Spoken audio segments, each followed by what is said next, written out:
Well, hello there. We are on the 17th of November 2019, and today I'm going to be making another video on winter polytunnel-earing, if indeed that is a word. So we've had a few frosts now, relatively chilly weather, and one can say that winter is here, or at least the early stages of. So I've got some delicate plants here in the polytunnel, and I've been employing some methods to protect them. No artificial heating, just I don't know what terms to use, non-heating methods of protecting the plants. And what I'm going to do is cast the mobile phone camera around so you can indeed have a look at what is indeed materialising and going on here in the polytunnel in Essex, UK. So let's turn the camera up to here. Now, Dixie Red Peach Tree, you can see that it's holding on to the leaves, or some of its leaves, relatively well, and that'll be because the temperature in the polytunnel is a little bit higher on average than it is outside, and also it doesn't get wind in here, and so therefore the leaves will be holding on a bit longer. But dormancy, not far away now.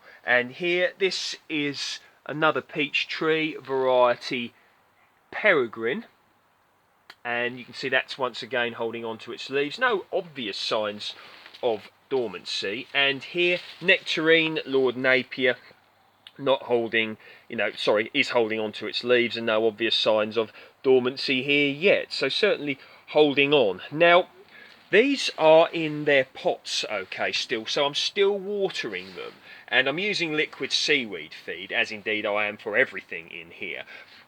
But what you want to ensure is when you're watering them is don't try to keep it dry, the trunk, okay, and the rootstock. Just limit the water to here because of peach leaf curl. This is the sort of time of year when peach leaf curl can start to become a problem, over the winter period. So when I water my peach trees that are in these pots, I'm making sure that no water is going on the actual tree, certainly not on the leaves or the higher branches. I'm just confining it to the compost in the pots. So down here, now the tea plant, tea is related to camellia and is grown here in the UK, and it's said to like damp climates. I've been giving this extra water, okay, more than I've been giving the other things in here, and it's growing quite well. I'm watering it once a week at the moment, as I am everything in here, but really giving it a generous dose. So all that lovely new growth. And over here, now the blood orange, this is very intriguing because it's carrying a lovely crop, and as with everything else, giving it a nice liquid seaweed feed once a week. Not too heavy, okay, because with citrus they like free draining soil. Because if you think about where a citrus would come from, you generally think of like a Mediterranean climate, don't you? And they're generally a little bit drier, so they don't like to be sitting in wet, damp soil, okay, not dry. But I'm watering it once a week in the middle between light and heavy, and it appears to be responding well to this. And I'm also covering it up with a cover from a mini polytunnel greenhouse. So it's been under this nearly all week, probably from late last week or the early part of this week.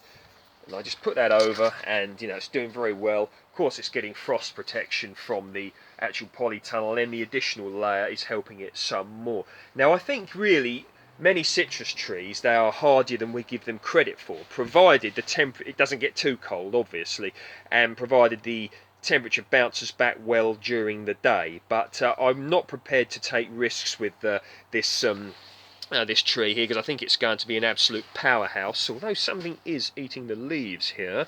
But putting out more blossom as well, and I'm expecting this to be a long established tree, and excuse me, it's going to be going outside probably in the summer, but I really don't want to lose this tree. So yeah, very happy in those regards. The geraniums are overwintering lovely. Once again, I'm covering those up because I grew these from seed with the seeds, variety Moulin Rouge last year. They've survived through a lot of last winter, and also this summer. So yeah, I really want to keep them as long keepers, if one will. So they're being protected with this sort of stuff, cloche covers and net curtains as well. They're very good for protection, and it allows sunlight through as well, which is of course very important. Now the pomegranate is in dormancy now.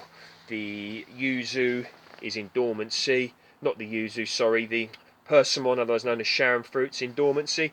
And the Yes, the yuzu not looking massively impressive, one must say, but we will keep trying to see how it does. So there we go. And I'll just cast the camera about on the winter crops. I'll be doing another video on these seed sowings probably next week. Okay, if you like my work, please feel free to like, share and subscribe. Dan Underwood Home Gardens Instagram. Another video coming up later, but I've got to edit it. Take care, speak soon.